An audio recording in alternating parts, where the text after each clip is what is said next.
Factsverse presents. If you spot a house with a purple fence, this is what you must not do. If you walk around outside for a while and you're very observant, you might see a lot of different colored paints on homes. Some of the paint you find is on the road, too – the grass, the sidewalks, trees, even on fences.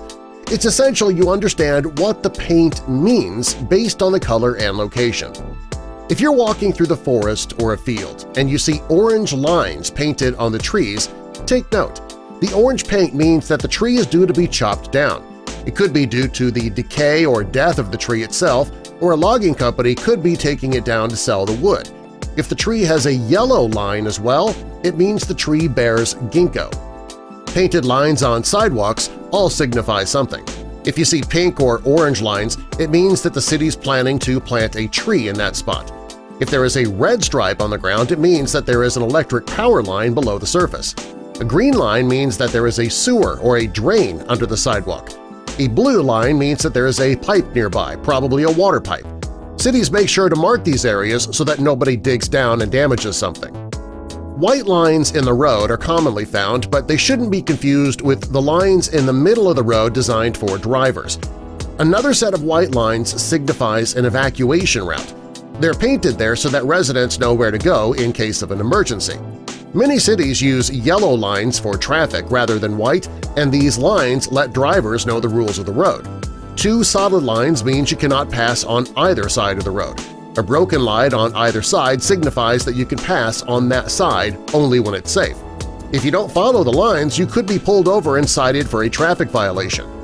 A blue line in between the two yellow lines, it's often found in New Jersey, and it's there to pay tribute to law enforcement or to signify that there is a police station on that road.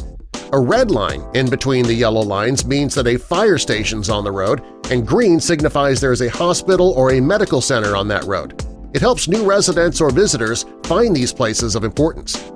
If you're visiting Arizona, Idaho, or Montana and you see fences that are painted orange, pay attention. Laws were passed in these states that allow landowners to mark their territory using orange paint. It's a way to protect their land and keep trespassers away. In 1987, the state of Arkansas passed the law, and it was the first state to do so.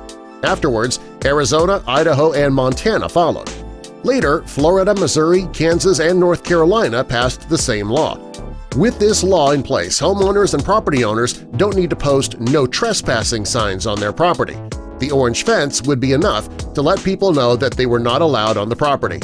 By painting their fences orange, they don't have to cover the fence with signs, which makes it look unsightly. Also, property owners don't need to worry about the signs falling down, being covered with snow, or people taking the signs down intentionally. If you spot a house with a purple fence, this is what you must not do. If you're in the state of Texas, do not trespass on that property. Texas wanted to adopt the same law as the other states in 1997, but they didn't want to use the color orange. Officials in the Lone Star State chose the color purple.